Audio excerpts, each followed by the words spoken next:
Exercise number 3.4 में question number 12 हम यहाँ पे करते हैं। तो उसमें हमें इनवर्स फाइंड करना है। तो मैंने a इज इक्वल टू आई वाला इक्वेशन ले लिया, यानी बाय रो एलिमेंट्री ऑपरेशन से हम करेंगे। तो उसके लिए मैंने यहाँ पे 1 लाना है, तो मैं 1/6 से मल्टीप्लाई कर दिया। यहाँ पे आसान है इसलिए मैंने मल्टीप्लाई कर दिया। तो 1/6 से R1 रो को मैंने मल्टीप्लाई किया, तो 1 माइनस 3/6 यानी कि -1/2 हो जाएगा। और नीचे वाला एज इट इज रखा है मैंने। अब मुझे यहाँ पे 0 चाहिए, तो 0 लाने के लिए R1 को मुझे 2 से मल्टीप्लाई करके इसमें ऐड करना पड़ेगा। तो आप देखेंगे मैं यहाँ पे 2 से मल्टीप्लाई करूंगा तो 2 - 2 ये तो 0 हो जाएगा। यहाँ पे 2 से मल्टीप्लाई करूंगा तो -1 होगा। देखो यहाँ -1 और उसके साथ +1 विच इज इक्वल टू 0। तो यहाँ पे दोनों 0 हो जाते हैं, दोनों 0 एलिमेंट हो जाते हैं। तो मैंने आपको आगे जो नोट्स दिखाई दे कि अगर मैट्रिक्स में हम इनवर्स फाइंड करते हैं तब एटलीस्ट 1 रो या 1 या 2 रो या 3 रो या एटलीस्ट 1 रो, ऐसा वर्ड्स अच्छा रहेगा। एटलीस्ट 1 रो 1 रोज ऑल एलिमेंट्स बिकम 0। कोई एक रो का या सारे एलिमेंट अगर 0 बन जाते हैं तो उसके लिए हम ए इनवर्स फाइंड नहीं कर सकते, उसके लिए ए इनवर्स एग्जिस्ट नहीं है। और मैंने शॉर्टकट जो दिखाई थी उसमें भी आप देख सकते हैं। शॉर्टकट के लिए A inverse which is equal to 1 upon determinant of A adjoint A. तो पहले डिटर्मिनेंट ए फाइंड करते हैं। डिटर्मिनेंट ए फाइंड करने के लिए मैंने आपको क्या बोला था, डायगोनल वाले एलिमेंट का मल्टीप्लीकेशन एंड दूसरी डायगोनल वाले एलिमेंट के मल्टीप्लीकेशन, लेकिन बीच में माइनस रूल्स का आता है।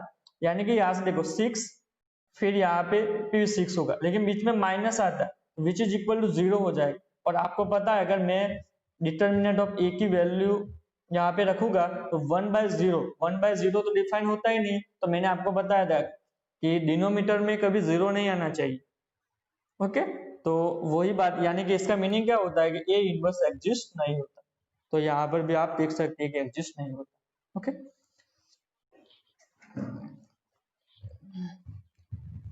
आपको किसी सब में डाउट हो तो मुझे बोलना, हम करवाते रहेंगे बीच बीच में। तो एग्जाम्पल नंबर 26 पे आ जाते हैं। एग्जाम्पल नंबर 26 हमें पीएमआई से प्रूफ करना है। पीएमआई के बारे में आपने पढ़ा है आगे 11th में। तो यहाँ पे हम ऊपर से देख लेंगे कि पीएमआई है क्या। तो A is equal to cos theta sin theta minus sine theta cos theta दिया। एंड हमें प्रूफ करना है a raised to n which is equal to cos n theta sin n theta, यहाँ पे minus sin n theta cos n theta. Okay, आप अंदर देखना अपने बुक्स में, ये हमें प्रूफ करना है। तो हमें ये प्रूफ करेंगे बाय पीएमआई, यानी कि प्रिंसिपल ऑफ मैथमेटिकल इंडक्शन। तो प्रिंसिपल ऑफ मैथमेटिकल इंडक्शन में हम क्या करते थे, मैं यहाँ पे पीएमआई लिखता हूँ। तो पहले हम पी ऑफ 1 के लिए प्रूफ करते थे, पी ऑफ 1 के लिए। ओके, ये जो भी हमें दिया है इसे हम पहले पी ऑफ एन डिनोट कर देते हैं, पी ऑफ एन, और पी ऑफ 1 यानी कि एन की जगह 1 रखेंगे। ओके, तो पी ऑफ 1 के लिए प्रूफ करते हैं। उसके बाद हम सपोज कर लेते हैं, सपोज दैट दिस स्टेटमेंट, यानी कि ये जो हमारा दिया है जो भी प्रूफ करने के लिए ए रेज़ टू एन वाला, लेकिन this statement is true for के, यानी कि पी ऑफ के के लिए ट्रू होता है, या एन इज इक्वल टू के भी लिख सकते हैं। ओके, तो पी ऑफ के के लिए ट्रू होता है, ऐसा हम सपोज कर लेते हैं। उसके बाद हम पी ऑफ के प्लस 1 के लिए प्रूफ करते हैं। अगर ये तीनों स्टेप में हम निकल जाते हैं तो इसका मीनिंग क्या हुआ कि ये स्टेटमेंट पूरा ट्रू है। ओके, तो बाय पीएमआई हम प्रूफ करते हैं तो पहले हमें यहाँ पे मैंने दिखाया वैसे ही P ऑफ 1 के लिए प्रूफ करेंगे। तो मैं यहाँ पर इसे नहीं, a⁴n वाला है उसे नाम दे देता हूँ P ऑफ n, तो जिससे आपको अच्छा पता चले कि क्या है P ऑफ n। तो P ऑफ n जो भी प्रूफ करना है उसे नाम हम दे देंगे P ऑफ n। अब लिखना है we shall prove the result by using principle of mathematical induction. So we shall prove the result by principal mathematical induction PMI से। ओके, तो PMI में हमें पता है कि क्या करते हैं। तो यहाँ पे पूरा लिखा है तो मैं लिखता हूँ, फिर हम रफ कर लेंगे।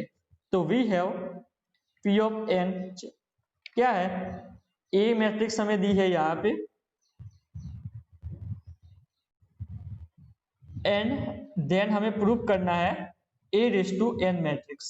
ओके, यहाँ पे ये प्रूव करना है। तो अब मैं n = 1 लेता हूँ, यहाँ पे n = 1 यानी कि P ऑफ 1 होगा।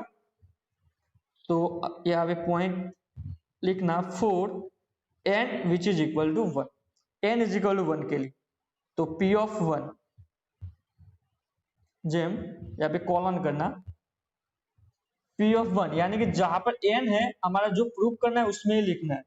ओके, तो a⁴n यानी कि a⁴1 क्या होगा, cos n की जगह 1 रखना है, cos 1 थीटा यानी कि cos थीटा, sin 1 थीटा यानी कि sin थीटा। यहाँ पे देखो n की जगह मैं 1 लिखता हूँ, sin theta and cos theta. Okay, तो a⁴1 तो a आ जाता है हमारा, a⁴1 को क्या बोलते हैं, a, तो which is equal to a, यानी कि ये स्टेटमेंट ट्रू है। देखो ये तो हमारे लिए प्रूफ होता है। अब हम क्या करेंगे, सपोज कर लेंगे किसके लिए, कि this statement is a true for P of k। Okay, suppose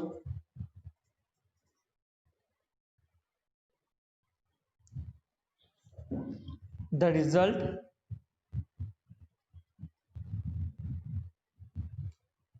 या लिख भी सकते हैं, सपोज कर सकते हैं, suppose let the result be true for n is equal to k, यानी कि P ऑफ k हमने n इज इक्वल टू 1 लिया, यहाँ पे n P ऑफ k। तो P ऑफ k का मीनिंग क्या होता है, n की जगह हमें k रखना है, तो यहाँ पे a⁴k हो जाएगा। a⁴k यार ये प्रूफ है, डायरेक्टली ये ट्रू हो जाता है, ट्रू हो जाता है। इसके लिए हम अंदर लिख सकते हैं directly cos k theta sin k theta sin k theta आगे माइनस cos k थीटा। ये प्रूफ हो जाता है। यहाँ पे हमें डायरेक्टली लिखना है इसलिए ऐसा लिखा, नहीं तो आप डायरेक्टली नहीं लिख सकते ऐसा कि k theta k theta k theta वाला। ओके, तो हमने ये प्रूफ हो जाता है ऐसा। अब हमें किसके लिए प्रूफ करना पड़ेगा, P ऑफ k + 1 के लिए, यानी कि n which is equal to k + 1 के लिए। तो आप P ऑफ k वाला याद रख सकते हैं कि P ऑफ k वाला कैसे याद रखते हैं। तो P ऑफ k वाला n की जगह k रखना है। तो अब मैं लिखता हूं now we prove for n is equal to k + 1 के लिए, यानी कि P ऑफ k + 1। तो P ऑफ k + 1 यानी कि n की जगह k + 1 यानी कि a⁴k + 1। अब a⁴k + 1 को मैं ऐसे लिख सकता हूँ, a⁴k प्लस है तो a⁴k इंटू a लिख सकता हूँ। ओके, आप अंदर देखेंगे एग्जाम्पल में, देखो आगे a लिखा है एंड पीछे a⁴k लिखा है, तो उसका कोई मीनिंग, आंसर तो वही आएगा। ओके, कोई दिक्कत नहीं आने वाली। तो चलिए हम यहाँ पे a⁴k इंटू a करते हैं, देखते हैं कि आता है कि नहीं आता है सही आंसर। तो यानी कि हमें दो मैट्रिक्स का मल्टीप्लाई करना है, P ऑफ k + 1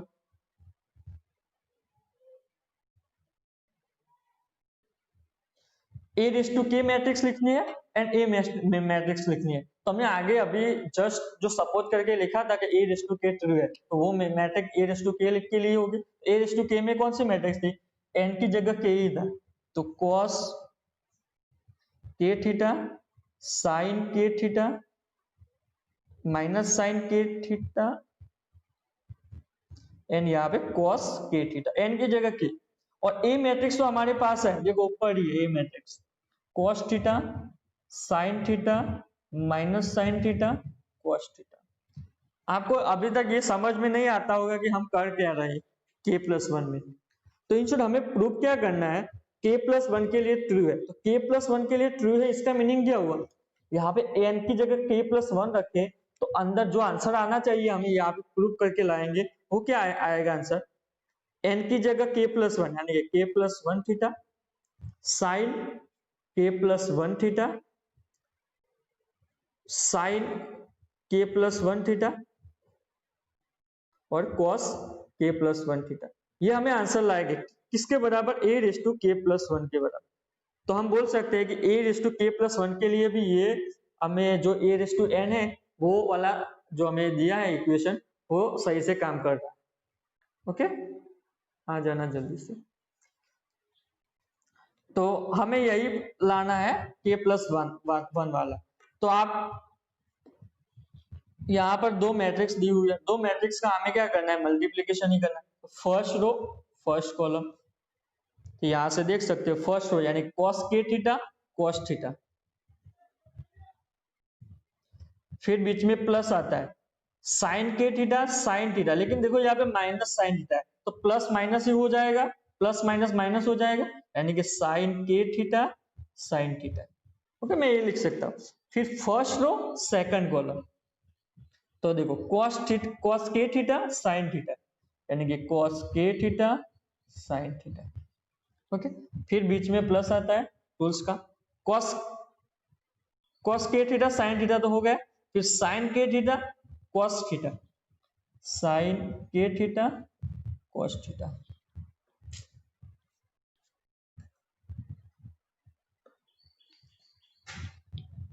ओके, यहाँ पर यहां तक हम आ गए। फिर सेकंड रो की बारी आती है, सेकंड रो में minus sine k theta cos theta. अब देखो मैं एक स्टेप कट करने के लिए पहले मैं यहाँ पे थोड़ा सॉल्यूशन फाइंड कर लेता। क्या आएगा, first row second row second first column, तो minus sine k theta cos theta, फिर आएगा बीच में plus cos k theta and minus sine theta. देखो आप यहाँ पे माइनस साइन थीटा है तो माइनस यहाँ पे आ जाएगा, तो माइनस यहाँ ला लेता हूँ। ओके, फिर देखो दोनों में माइनस है तो माइनस में कॉमन निकाल सकता हूँ, अगर मैं माइनस कॉमन निकालूंगा दोनों में से तो यहाँ पे प्लस हो जाएगा। ओके, तो मैं ये वाला डायरेक्टली लिख लेता हूँ। ओके, माइनस लिख के sign k theta cos theta plus cos k theta sine theta. एक स्टेप रिमूव करने के लिए मैंने डायरेक्टली लिखा। फिर सेकंड रो सेकंड कॉलम यानी कि यहाँ पे भी चलो थोड़ा डायरेक्टली लिख लेते हैं, minus sine theta sorry minus sine k theta and sine theta आएगा, फिर बीच में प्लस आएगा cos k theta and cos theta आएगा। ओके, तो यहाँ पे देखो जो cos k थीटा वाला है cos साइन वाला है मैं आगे पीछे लिख सकता हूँ, यानी कि cos k थीटा वाला पहले लिखता हूँ। देखो cos k theta cos theta, बीच में माइनस है तो minus sine k theta sine theta, ऐसा मैं लिख सकता हूँ। ओके, तो अगर आप यहां से देखेंगे तो हमारा फॉर्मूला ही बनता है कौन सा, cos cos साइन साइन वाला। हमें पता है कि cos a प्लस बी होता है, तो क्या होता है cos का formula cos a cos b cos cos sin a sin b, और हमें पता है कि अगर cos में यहाँ पे प्लस होता है तो फॉर्मूला माइनस में आता है। सेम टू सेम साइन के लिए a प्लस बी के लिए साइन cos cos साइन, लेकिन अगर यहाँ पे प्लस है तो यहाँ पर भी प्लस आएगा, जो भी अंदर है वो बाहर आए, लेकिन cos में जो अंदर है उससे ऑपोजिट बाहर आएगा, फिर cos साइन। तो इस फॉर्मूला का मैं यहाँ पे यूज करने वाला हूँ। देखो पहले मैं दिखा देता हूँ कि क्या बनता है। देखो cos cos साइन साइन, यानी कि cos k theta sin k theta sin theta, cos k theta cos theta sin k theta sin theta, लेकिन बीच में माइनस है। तो देखो आप यहाँ पे माइनस है तो उसका उल्टा हमें लिखना है, ये इस तरफ आना है, तो प्लस हो जाएगा बीच में, यानी कि cos a प्लस बी, ए की जगह यहाँ पे देखो k थीटा है एंड b की जगह ये है। ओके, अगर आप यहाँ पे लिखना हो तो लिख सकते, a की जगह k थीटा एंड b की जगह थीटा। ओके, तो क्या होगा, cos k theta cos theta वाला जो है फॉर्मूला, उसके हिसाब से cos a प्लस बी यानी कि cos k theta plus theta. Okay, cos k theta plus theta होगा, यहाँ पे लिख लेना cos k theta plus theta, यहाँ पे ब्रैकेट। सेम टू सेम आप देखो यहाँ पे cos cos बन रहा है तो क्या होगा, लेकिन बीच में प्लस है तो उसका उल्टा क्या होगा, cos k theta minus theta होगा। ओके, यहाँ पे आ जाओ, साइन में तो जो है वही आएगा, यानी कि बाहर माइनस तो है, तो minus sine k theta plus theta, last में आ जाइए, सॉरी यहाँ पे हमने मिस्टेक की है, यहाँ पे देखो cos साइन है, cos cos नहीं है, cos साइन है। ओके, तो अगर मैं इसे लिखना है तो कैसे लिख सकता हूँ, चलो इसका मैं उल्टा कर देता हूँ, यानी कि साइन k थीटा वाला है ना, ये आगे ला लेता हूँ, इससे आगे यानी इससे पीछे ले लूँ, तो आपको अच्छे से समझ में आ जाएगा। तो क्या होगा, sine k theta cos theta, cos k theta sin theta, यानी कि sine k theta plus theta. Okay, same to same यहाँ पे क्या होगा, cos k theta plus theta. Okay, तो ये मैं इससे रब करके लिख लेता हूँ सब, आप ये कर सकते हैं, लेकिन मैंने अभी डिटेल में थोड़ा बताया कि आपको कंफ्यूजन ना हो जाएगा। तो जो हम लिखेंगे वो लिखता हूं, यहाँ पे cos cos वाला फॉर्मूला बनता है, यानी कि cos k theta plus theta. Okay, यहाँ पे sin cos वाला बनता है, यानी कि sin k theta plus theta. यहाँ पर भी sin cos वाला बनता है, लेकिन आगे माइनस है तो sin k theta plus theta. यहाँ पे भी cos cos वाला बनता है, cos cos sin sin, यानी कि cos का फॉर्मूला बनता है cos k theta plus theta. Okay, यहाँ तक हम आ गए, लेकिन हमारा टारगेट अभी पूरा नहीं हुआ है। मैंने क्या बताया था कि n की जगह k प्लस वन आना चाहिए, तो यहाँ पर देखो आप थीटा अगर कॉमन निकाल लेंगे यहाँ से तो k प्लस वन हो जाएगा, देख सकते हो आप, थीटा अगर मैं कॉमन निकालूंगा तो k प्लस वन हो जाएगा। तो यहाँ से क्या करते हैं, तो cos k plus one into theta हो जाएगा, थीटा को मैं बाहर ले लूंगा। सेम टू सेम यहाँ पे sine k plus one theta, यहाँ पे minus sine k plus one theta and यहाँ पे cos k plus one theta. Okay, theta को दोनों में से कॉमन निकाल सकते हैं और बाहर लिख सकते हैं। तो यहाँ पे हमने प्रूव कर लिया, n की जगह k प्लस वन लिखेंगे तो ये आंसर आएगा, e raise to k plus one लिखेंगे तो ये आंसर आ जाएगा। ओके, तो हमने p of k plus one के लिए भी प्रूव कर दिया।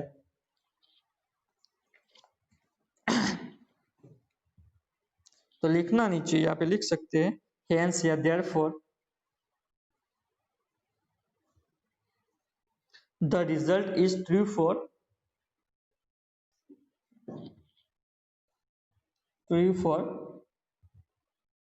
n is equal to k plus one.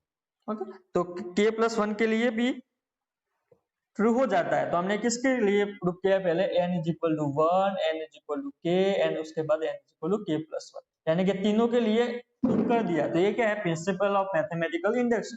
तो लिख सकते हैं by principle of mathematical induction, यानी कि PMI से हमने प्रूव कर लिया। क्या प्रूव कर लिया, we have e raise to n, यानी कि हम ऐसा लिख सकते हैं e raise to n which is equal to cosn theta sin n theta minus sin n theta cosn theta. Okay, तो ये प्रिंसिपल ऑफ मैथमेटिकल इंडक्शन वाले हमारे पास आगे भी बहुत दो तीन एक्सरसाइज में आई थिंक सम है, दो तीन है आई थिंक, तो उसमें भी हम लिखेंगे तो आपका प्रिंसिपल ऑफ मैथमेटिकल इंडक्शन वाला जो कॉन्सेप्ट है वो भी क्लियर हो जाएगा ज्यादा। ओके, तो एग्जांपल नंबर 26 खत्म हुआ, 27 पे आ जाते हैं। 27 में if A and B are symmetric matrix of the same order, then show that AB is a symmetric if and only if A and B is a commute। तो पहले हमें जो दिया है वो लिखते हैं। A and B is symmetric, तो symmetric का मीनिंग क्या होता है? A dash which is equal to A होगा and B dash which is equal to B। Okay, directly हम लिख लेते हैं A in and B is a symmetric matrix of same order, same order के है वो हम याद रखते हैं। Then show that AB is a symmetric if and only if A and B is commute। commute का मीनिंग होता है, हमें पता है A and B का commute यानी कि AB is equal to B लिख सकते हैं। तो ये जो थियरम दिया है या एग्जांपल दिया है उसमें हमें इफ एंड ओनली इफ है दोनों तरफ प्रूव करने हैं। तो पहले हम आगे वाला प्रूव करते हैं फॉरवर्ड, फिर रिवर्स में प्रूव करेंगे। तो फॉरवर्ड में क्या है कि AB is a symmetric, then हमें प्रूव करना है A and B is commute. तो पहले हम देखते हैं फर्स्ट पार्ट में हम देखते हैं। तो पहले हमें लिखा है जो हमने यहाँ पे लिख लिया है, फिर भी लिखना है तो लिख लेते हैं, since A and B are both symmetric, दोनों सिमेट्रिक है। तो सिमेट्रिक का मीनिंग होता है A dash which is equal to A and B dash which is equal to B। Okay, अब हम हमारे जो मेन मकसद है उस पर चलते हैं कि AB इज अ सिमेट्रिक हम ले लेंगे एंड प्रूव करेंगे कि A and B is a commute. क्या लेंगे हम? पहले फॉरवर्ड में हम क्या करेंगे कि AB यानी कि A इंटू B सिमेट्रिक ले लेंगे एंड AB कॉम्यूट है ऐसा प्रूव करेंगे। और रिवर्स में हम क्या करेंगे, AB is equal to BA ले लेंगे एंड A इंटू B है वो सिमेट्रिक है वो प्रूव करेंगे। ओके, तो पहले हम फॉरवर्ड पार्ट को देखते हैं। तो फॉरवर्ड पार्ट में हमें क्या लेना है, ABB असिमेट्रिक सिमेट्रिक मैट्रिक्स। अब पता है कि हमने ये ले लिया forward part, AB is symmetric. Symmetric का मीनिंग क्या होता है, अगर AB उसका डैश करे तो AB आना चाहिए। अब यहाँ पे कंफ्यूज मत होता क्योंकि हमने आगे क्या पढ़ा था, AB उसका डैश होता है वो B डैश A डैश होता है, उसके बारे में भी बाद में बात आती है इस थियरम में। लेकिन ये क्या A इंटू B है, पूरा ये पूरा एक ही मैट्रिक्स है। फॉर एग्जाम्पल C नाम दे दे तब भी चलेगा। ओके, यहाँ पे क्या बोलता है A into B is a symmetric, तो इसका कोई और फॉर्मूला A इंटू B करके कोई और मैट्रिक्स आएगी, यानी कि यहाँ पे C लिख के आप इमेजिन कर सकते हैं। ओके, तो क्योंकि इस सब में कंफ्यूजन होने के ज्यादा चांसेस है, यहाँ पे लिखा है AB is a symmetric matrix. Okay, इसका नाम हम इक्वेशन 1 दे देते हैं। ये तो हमें अंदर से ही मिल गए, लेकिन हमें बाय डिफॉल्ट आगे से पता है, क्या पता है, अगर जो प्रॉपर्टीज थी इसमें ट्रांसपोज की, तो ट्रांसपोज की प्रॉपर्टीज हमें पढ़ा था। हमने पढ़ा था कि AB उसका डैश क्या होता है, B डैश A डैश, ये भी हमने पढ़ा था। यानी कि इसका नाम मैं इक्वेशन नंबर 2 दे देता हूँ। तो आप इक्वेशन 1 एंड 2 से क्या लिख सकते हैं, यहाँ पे क्या AB whole dash which is equal to AB and AB का dash which is equal to B dash A dash. Okay, तो B डैश A डैश है, तो इन दोनों को मैं इक्वल लिख सकता हूँ इक्वेशन 1 एंड 2 से। तो यहाँ पे लिखना बाय इक्वेशन 1 एंड 2 मैं क्या लिख सकता हूँ, इन दोनों को इक्वल लिख सकता हूँ, क्योंकि आप देखो AB dash which is equal to AB and AB dash which is equal to B dash A dash, यानी कि AB which is equal to B dash A dash. और हमें पता है आगे हमने क्या लिया था, A dash is equal to A and B dash is equal to B, क्योंकि A एंड B कौन से मैट्रिक्स है, सिमेट्रिक। तो सिमेट्रिक के लिए B dash which is equal to B and A dash which is equal to A। तो हमने prove कर लिया, देखो फॉरवर्ड पार्ट है, हमने प्रूव कर लिया। क्या लिया था हमने, सिमेट्रिक मैट्रिक्स ली थी एंड A एंड B को दोनों कॉम्यूट बता दिया, कॉम्यूट यानी कि AB is equal to B। Okay, तो ये काम हमारा हो गया। अब हम आ जाते हैं उसका कॉन्वर्स पार्ट पे। ये तो डायरेक्टली दिया ही है अंदर, A dash which is equal to A and B dash which is equal to B। अब कॉन्वर्सली भी प्रूव करना पड़ेगा। तो कॉन्वर्सली में हम ले लेंगे जो हमने प्रूव किया कॉन्वर्सली में, यानी कि उल्टा क्या ले लेंगे, A B is equal to B A हमारे पास है, यानी कि if A B is equal to B A है, देन वी शैल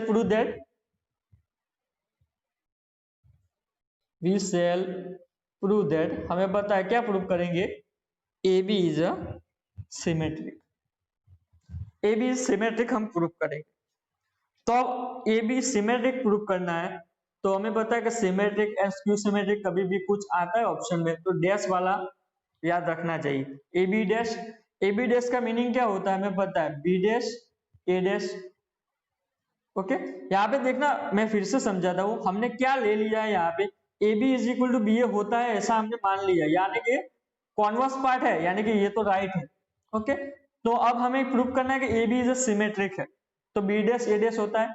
अब बी डैश ए डैश के लिए हमारे पास क्या है, ए एंड बी दोनों तो सिमेट्रिक है, तो इसका मीनिंग क्या होता है, बी ए। आप देखो क्वेश्चन में देखो B dash and A dash, यानी कि बी एंड क्या दिया है, सिमेट्रिक मैट्रिक्स दी हुई ए एंड बी, तो यहाँ पे बी ए हो जाता है।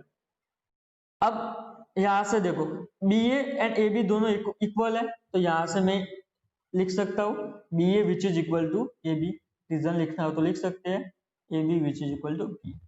तो यहाँ पे देखो हमने क्या प्रूव कर लिया, ए बी उसका dash which is equal to A B, यानी कि सिमेट्रिक मैट्रिक्स हो गए। कैसे होती है, ए बी डैश यानी कि सिमेट्रिक में क्या होना चाहिए, A dash which is equal to A आना चाहिए। तो यहाँ पे देखो ए बी डैश, इसको पूरा कोई एक मैट्रिक्स सी मान लो, C is equal to A B, तो सी का dash which is equal to A B यानी कि C, C dash which is equal to C हमारा आ गया। यानी कि हमने बोल सकते हैं यहाँ से कि A B is a symmetric, तो हमें जो प्रूव करना था A B is a symmetric, तो हमने प्रूव कर लिया। ओके, तो इफ एंड ओनली इफ वाला है, यानी कि फॉरवर्ड भी जाना पड़ेगा एंड रिवर्स यानी कि कॉन्वर्सली भी प्रूव करना पड़ेगा। इतना ये टफ तो नहीं था, लेकिन थोड़ा समझना पड़ेगा। ओके, तो एग्जांपल नंबर 28 पे आ जाते हैं।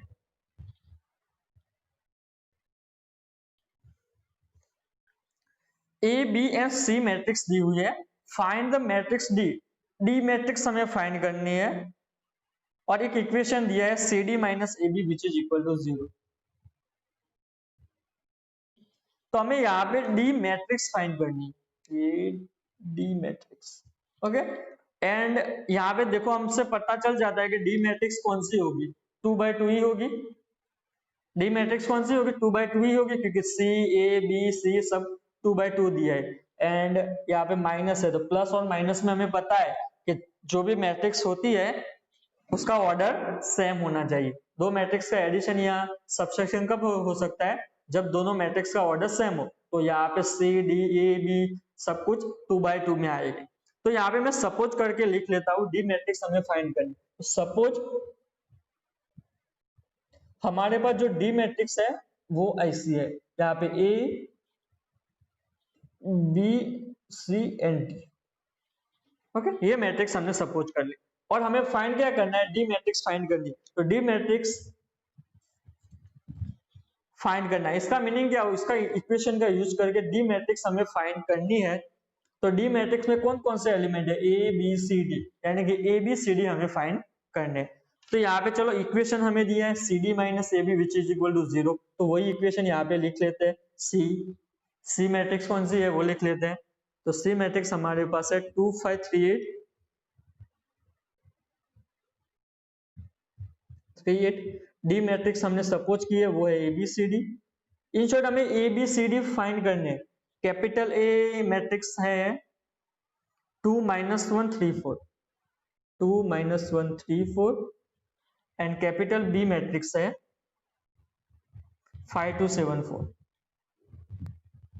Okay, and which is equal to 0 है। 0 का मीनिंग यहाँ पे हमें पता है कि 0 नहीं लेना है, 0 मैट्रिक्स लेना है। तो 0 matrix which is equal to 0 0 0 0। Okay, अब हम यहाँ से लाइन में लिख लेते हैं।